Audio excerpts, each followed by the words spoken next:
Welkom by vandag se oordeenking. Dit is op die 1 Julie 2025 en die oordeenking kom uit Matteus 26 vers 40 tot 41.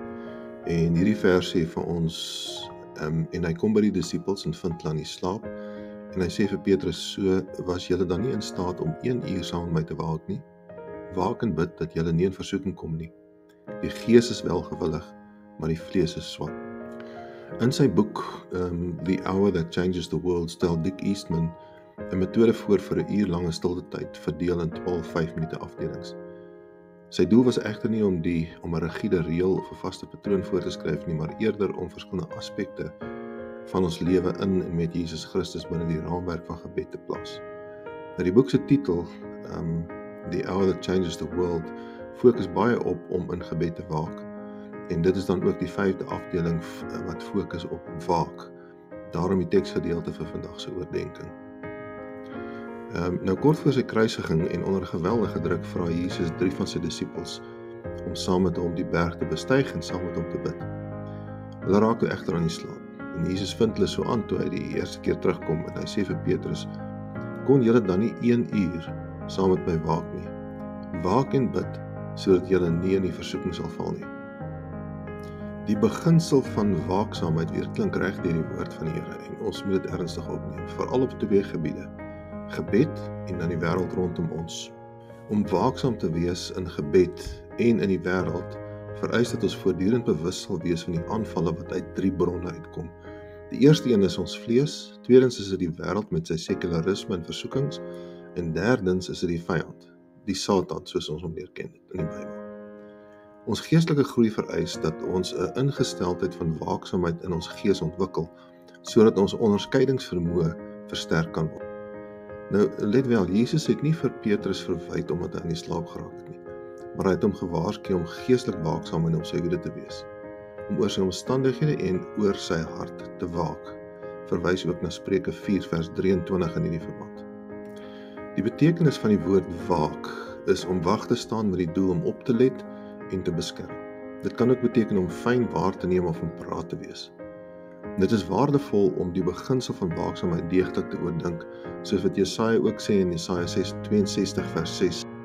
O Jerusalem, ek het wagte op jou mure uitgesit wat gedurig deur die hele dag en die hele nag nie sal swyg nie. O julle wat die Here herinner aan sy beloftes, moenie rus nie. Jesaja se woorde het gefokus op die omgewing rondom hulle en dan daarom ook rondom ons, as ons dit in vandag se tyd interpreteer. Maar Habakuk sê weer, in Habakuk 2 vers 1 sê hy die volgende: op my wagtoring wil ek gaan staan en op 'n skansmuur my stel, en ek wil speur om te sien wat hy in my sal spreek en wat ek op my klagte moet antwoord. Die Engels praat van I will stand my watch. So dit gaan weer hier ook oor waak. As ons dus nou Habakuk se vers vat, dan sien ons dat Habakuk plaas die fokus meer op die innerlike mens. Verskillende vertalings gee die betrokke vers weer as sal in my spreek, of sal, in ander woorde, sal tot my spreek. Die Amplified vertaling en ook die 1953 Afrikaanse Bybel vertaal dit as in my, en die Amplified in die Engels sê within me, wat heenwys op die fokus op die innerlike mens. Ons oordeenking behoort dus eers en veral te fokus op ons gees- en sielsdimensie. Dit wat in ons hart en ons gedagtes beskerm moet word en waarteen ons op ons hoede moet wees. Hier kan ons duidelik raak sien dat daar 'n noodsaak is om te waak teen ongeloof, teen twyfel, onvergewensgesindheid, bitterheid, vrese ensovoorts. Hierdie dinge verhinder ons om in oorwinning te leef, in onsself en in ons verhoudings met die mense rondom ons. Volgens Jesaja se woord, se vers weer, moet ons ook waaksaam wees oor ons omgewing. Ons moet geestelik sensitief wees vir wat in die wêreld gebeur. En in hierdie konteks moet ons waak teen misleiding, verleiding, materialisme, ideologieë en mense se verborgde agendas wat ons Christelike lewe kan ontspoor. Vermaak en sport wat ons fokus van die Here af wegneem, is ook 'n gebied van waaksaamheid. Gesonde vermaak is op sigself nie verkeerd nie, maar sodra dit in 'n hoër prioriteit kry as ons verhouding met die Here, behoort ons waaksaamheid die waarskuwingsligte te laat flikker. Hoe bewus is ons van die uitdagings van wêreldevangelisasie?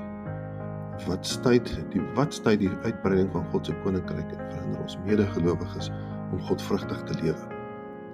Waarteen moet ons in hierdie verband waak? Dalk teen onbetrokkenheid of dalk teen onverskilligheid? Byvoorbeeld, waarom lees ons die daaglikse nuus? Waarom kies al hoe meer mense om eerder daarvan weg te bly? Hoe kan ons waak teen dit wat vir ons onbekend is? Hoe weet ons waarvoor ons moet bid ten opsigte van die owerhede wat oor ons aangestel is? Die woord gee vir ons duidelike aanwysings in 1 Timoteus 2 vers 1 tot 2. Paulus skryf aan Timoteus en hy sê vir hom, in die eerste plek vermaan ek dan dat smekinge, gebede, voorbedes en dankseggings gedoen moet word vir alle mense, vir konings en almal wat hoog geplaas is, sodat ons 'n rustige en 'n stil lewe kan lei in alle godsvrug en waardigheid. As ons waak en bid oor dit wat rondom ons gebeur, dan weet ons waarvoor om te bid, sodat ons in die beloofde rustigheid en vrede kan leef. Laat ons dan daarom oefen om in alle opsigte waaksaam te wees en alles wat aan die woord van die Here te toets, sodat ons sy koninkryksdoelwitte hier op aarde kan sien en ervaar. So kom ons wees waaksaam.